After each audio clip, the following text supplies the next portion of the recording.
You see lots of people come through your door in our community. It seems like people live a long time, but on the other hand, we see lots of obesity, diabetes, lots of problems. What's your take on the state of health in our society? Yeah, good question. There's a bit of an issue with people thinking that they're healthy and actually that they're not. Foods these days, I feel, are becoming, they're very poor in nutrients. I non-stop talk about nutrients, and the reason that I do is I see a ton of deficiencies when I do a lot of blood work with patients. What are your feelings on supplementation? I am a big believer as food as medicine. That's where your nutrients should be coming from.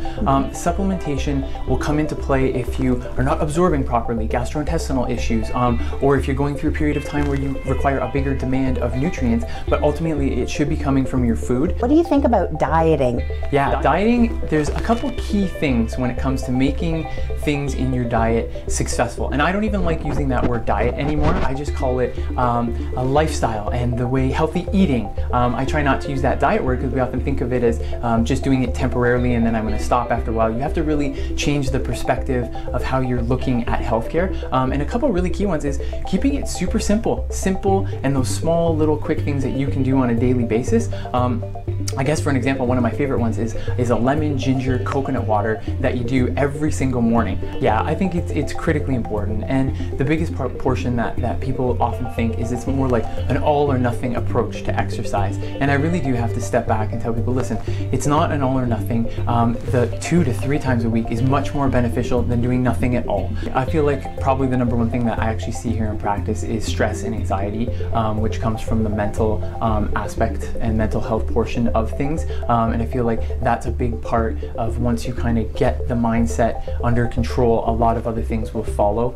I think my first piece of advice would be getting a baseline for your health, whether it's going to your family medical doctor, kind of addressing stuff, getting a basic blood work done to see where your health is at. The most important thing that I emphasize with patients for getting started, healthy morning routine. So whether it's like a tall glass of water, hydrating your body to start off, I think that's a great way.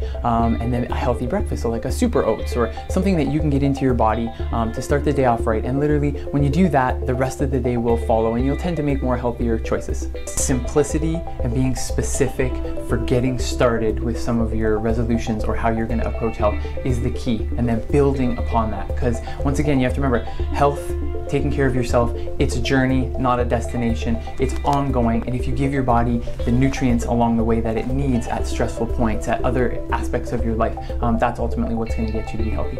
Okay, thank you very much. It's been a pleasure. Thank you.